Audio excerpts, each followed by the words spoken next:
peace, quiet, views for miles, even ones that include mountains and close to town.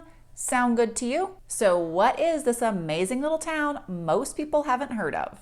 Hey everybody, it's Alyson Wahl with Live South Denver, your real estate strategist and realtor for the South Denver area. So what is this amazing little town? It's Sedalia, Colorado. Just 9 miles and 15 minutes northwest of Castle Rock and about a 1-hour commute from downtown Denver. It's a secret little hotspot for anyone and everyone wanting mountain views, a little space, not much in the HOA department, a place to raise your chickens, your goat, get some elbow room, and have mountain views. Sedalia is a historic little town. It was settled in 1859 during the gold rush, and it's had a post office there since the 1870s. But its small size and historic beginnings haven't held it back. It's a pretty happening spot in its own right. Daniels Park calls Sedalia home. Daniels Park is a stunning place to hike and catch sweeping mountain views of the city and the Front Range and amazing sunsets. And on top of that, it's full of historical significance in its own right. Cherokee Ranch and Castle also call Sedalia home. This is a 3,400 acre ranch that has a 15th century Scottish style castle that was built in, not the 15th century, it was built in 1924. The castle is absolutely gorgeous. They host educational events, art events, weddings, high teas, and having attended a wedding there, I can tell you firsthand, the castle is gorgeous on the inside, and if you ever have an opportunity to visit, I would highly encourage it.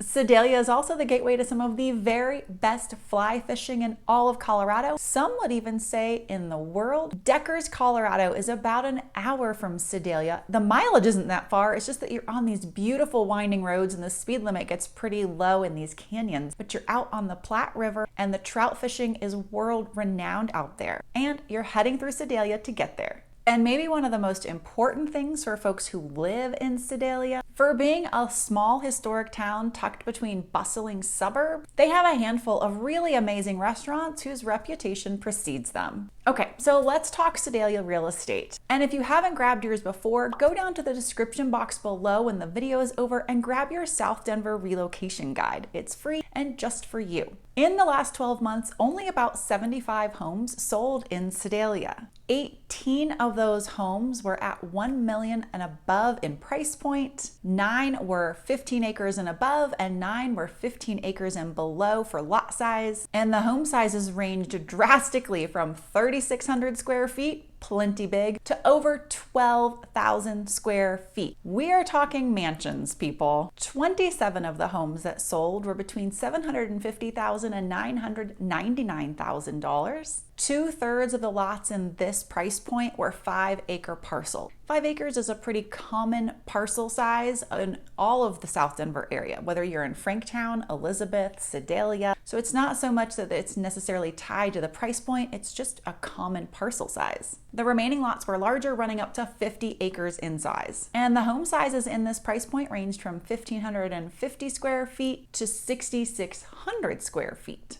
So this $750,000 and up segment comprised 2/3 of the homes that sold over the last year. And when we get to touring Sedalia together and you see it for yourself, I think you'll understand why it commands the price that it does. Okay, so the other 1/3 of homes fall below $750,000. There were 12 homes that sold between $500,000 and $749,000. Half of those lots were 5 acres in size, 4 of those were smaller, and 2 of them were actually in the 15-acre range. Home size was 1,300 to 3,300 square feet. The remaining 15 homes were from $225,000 to $499,000. Nearly everything in this price point was at 2 acres or smaller for lot size, and the homes ranged from a mere 840 square feet to 2,800 square feet. Now, if you happen to see last week's video on Elizabeth, Colorado, also a little more rural, lots of space, some peace and quiet, you might notice that the pricing is essentially inverse in Elizabeth. 3/4 of the homes that sold in the last year there were under the $750,000 price point. And Elizabeth had a lot more homes for sale as well. And then here in Sedalia, we don't have that many homes that have sold in the last year, and 2/3 of them are at $750,000 and above.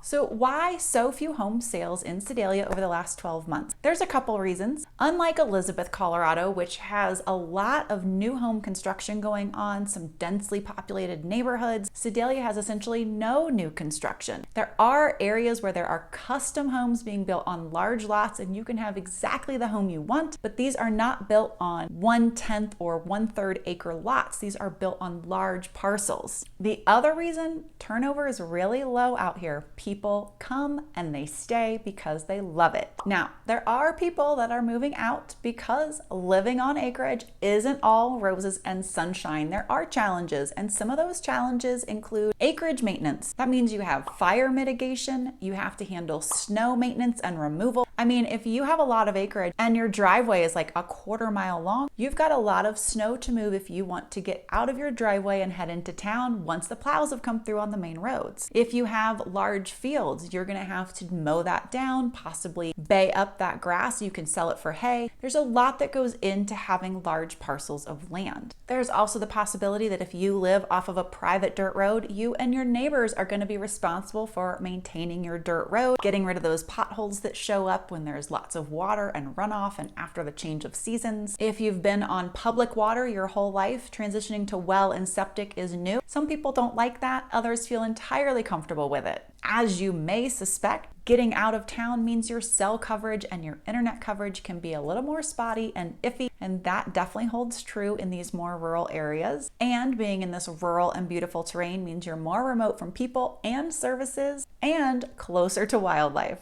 Now, for most people living out here, that is not a challenge at all, and it's exactly why they live here. But if you've always been a city dweller and you don't think about that part, it's definitely an important piece to keep at the top of your mind. All right, so what are some of the other perks of living out in an area like Sedalia? For most people, it is being more remote from people and closer to wildlife. It's the quiet that comes from being far off from the major roads and out of town. All that space, the views that go on for miles, the rolling hills, the views of the foothills, the fact that you're often in an area with no HOA, which gives you a lot more control of your property within your boundary lines. And it's worth saying again, views. The mountains, the foothills, the blue skies, and the night sky. There's so much less light pollution out in these rural areas that if you're a stargazer, it's beautiful all the time. All right, let's get on to the best part, which is touring Sedalia together. Come with me. Let's go see just how gorgeous this area of town is.